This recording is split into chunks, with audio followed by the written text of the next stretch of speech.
ઉધના અને લિંબાયતમાં રહેતા બે મિત્રોની એક સાથે હત્યા કરાતા શહેરમાં ચકચાર મચી હતી. રૂપિયાની લેતી દેતીમાં પહેલી તારીખે રાત્રે બંધક બનાવાયેલા આ બે મિત્રો પૈકી એકનો મૃતદેહ બીજી તારીખે રાત્રે ગોધરામાંથી તો બીજાની લાશ મહારાષ્ટ્રના નંદુરબારના તળોદા પાસેથી મળ્યાનું જાણવા મળે છે. મળતી માહિતી અનુસાર ઉધનાના મહાકાળીનગરમાં ફિરોઝ ચાંદ શેખ તેની પત્ની શકીલાબાનો 3 સંતાનો સાથે રહે છે. ફિરોઝનો મોટો દીકરો 23 વર્ષીય શોએબ મોબાઈલ સ્નેચિંગના ગુનામાં ઝડપાયા બાદ ઉબેરમાં બાઇક ટેક્સી ચલાવતો હતો. 1 ડિસેમ્બરે બપોરે 2 વાગ્યે શોએબ ઘરે જમ્યા બાદ J5TN 4143 નંબરની મોટરસાયકલ લઈ કામે લાગ્યો હતો. માતા શકીલાએ 6 વાગ્યે શોએબને કોલ કર્યો તો તેણે લિંબાયતના મારુતિનગરમાં મિત્ર નાઝીમ ઉર્ફે ભાંજા સાથે બેઠો હોવાનું જણાવ્યું હતું. ત્યારબાદ મોડી રાત સુધી શોએબ ઘરે આવ્યો ન હતો. મળસ્કે 4 વાગે માતા શકીલાની આંખ ખુલી ત્યારે પણ શોએબ નહીં દેખાતા તેણીએ કોલ કર્યો હતો. મોબાઈલની રિંગ તો વાગી પરંતુ કોલ રિસીવ થયો ન હતો.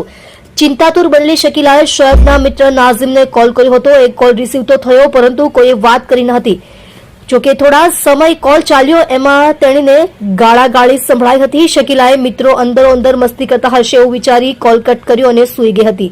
ત્યારબાદ સવારે 8 વાગે નાઝીમનો મોબાઈલથી કોલ આવતા શકીલાએ રિસીવ કર્યો હતો, જેમાં શોએબે વાત કરતા જણાવ્યું હતું કે અમારે 1 લાખ રૂપિયાની લેવડ દેવડ છે, પરંતુ હાલ તમે 20,000 રૂપિયા મોકલાવી આપો જેથી આ લોકો મને તથા નાઝીમને માર નહીં મારે.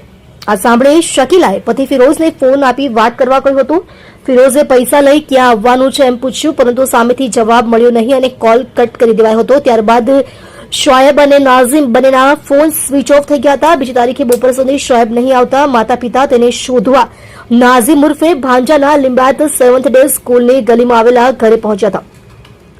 એ ઘરે કોઈ મળ્યું ન હતું. ત્યાર પછી રાત્રે 10 વાગે લિંબાયત પોલીસ સ્ટેશનમાંથી શકીલા અને ફિરોઝને તેડું આવ્યું હતું. નાઝીમ લાપતા થયા હોવાની તેની બહેને ફરિયાદ આપી હતી. નાઝીમ છેલ્લા શોએબ સાથે હતો અને તેના ફોનથી શકીલાને કોલ કરાયો હતો.